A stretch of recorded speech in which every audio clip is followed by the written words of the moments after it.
Ça commence avec Julien Lepers qui se fait virer alors qu'il était sur le chantier de construction du nouveau plateau télé de Questions pour un champion. Qui va me remplacer? Samuel Etienne. Mais il est juif! C'est comme ça qu'avait réagi ma grand-mère en apprenant son éviction. Du coup, Lepers se retrouve au chômage et sans indemnité car il avait mal négocié son contrat avec France 3. Un coup dur qui lui rappelle l'an 2000 avec l'émergence de Qui veut gagner des millions où, à l'époque, il n'avait pas pensé à négocier l'exclusivité des jeux de culture générale. Monsieur Parker, pour $1 million, qui sera le prochain membre des Avengers?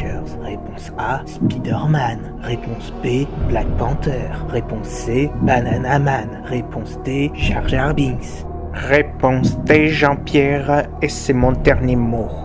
Ainsi, Lepers décide de se tourner vers le crime et donc de faire de la pub pour des maisons de retraite. Ayant encore mal lu une des clauses du contrat écrite en Winding Style 1,5, Julien est notamment contraint de faire la promotion des nouveaux monte-escaliers high-tech 2.0 upgradés dans ta face. Le ridicule ne l'ayant pas tué, Lepers s'abat de rage son agent. De son côté, Peter Parker a réussi à se construire un costume de Spider Iron Man grâce à des aides sociales comprenant le revenu universel d'existence, étant donné que le film se passe dans un monde parallèle où Benoît Hamon a été élu président. Choqué par le coût exorbitant qu'il doit payer pour placer sa vieille tante May en maison de retraite, Spider-Man confronte Julien Lepers. Ce dernier lui fait une révélation. Tu sais qui je suis? Non. Un Batman. Et oui, c'était une ruse de DC Comics qui a infiltré un espion pour saboter les films à succès de Marvel Studios. Mais Spider-Man l'arrête et le fait condamner pour fraude fiscale.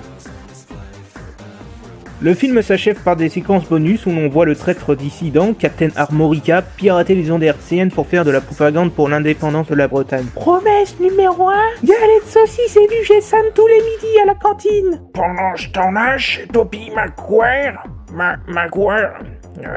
l'acteur des Spider-Man des années 2000.